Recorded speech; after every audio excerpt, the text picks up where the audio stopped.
Good afternoon, everybody. Pastor Joseph here with you today for your daily spirit lift.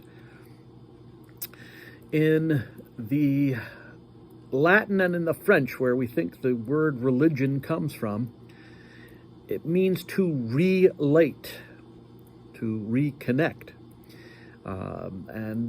Religion has always been that, relating and reconnecting. That's why you have religious communities. That's why you have people trying to relate with one another, why you have a group of people who gathered around the campfire and started telling stories about the origin of their people.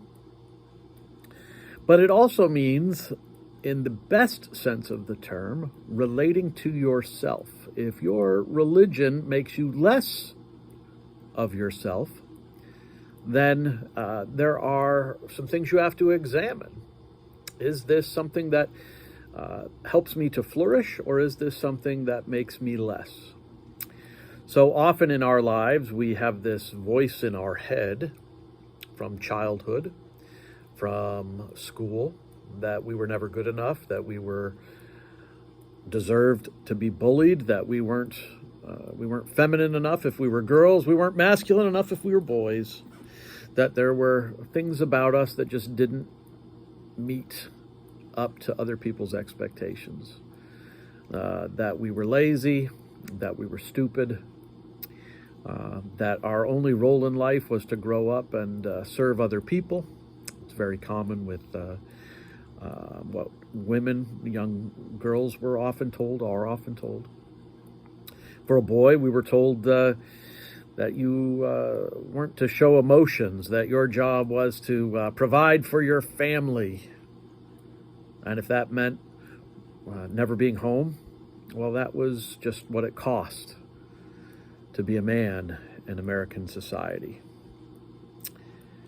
I would propose to you that you can find a truth, a seed of truth in anything. You can always find a way to redefine your masculinity or your femininity. You can always extol the virtues of hard work. But anything taken to excess is exactly that, excess.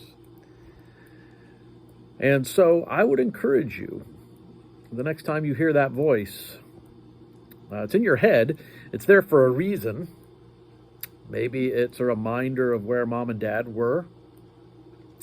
Maybe it's a reminder of the parts of us that we often don't like to acknowledge, that indeed at times I do procrastinate too much, or I get short with my family, or I don't want to do this task or that task.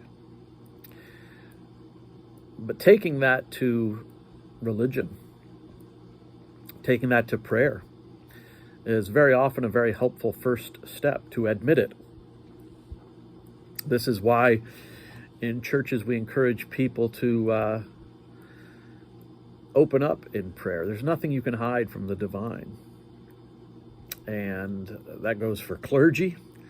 That goes for the person sitting in the pew. That goes for the person who feels like they are too special for everyone else. They have a direct line to Jesus. Well, what about the times when you don't? What about the moments when you feel inadequate? What about the moments when you feel shame? And what does it mean to examine those moments and to prayerfully give them over to God? And what does it mean to come out on the other side a more related person, a more remembered person, someone who is put back together again? I hope to give you a few more hints on this in the future. Of course, the problem in a talk like this is it's different for every person. I mean, you have to find out what the issue is. And then, of course, how to put it back together is not always the easiest thing in the world. Or is it?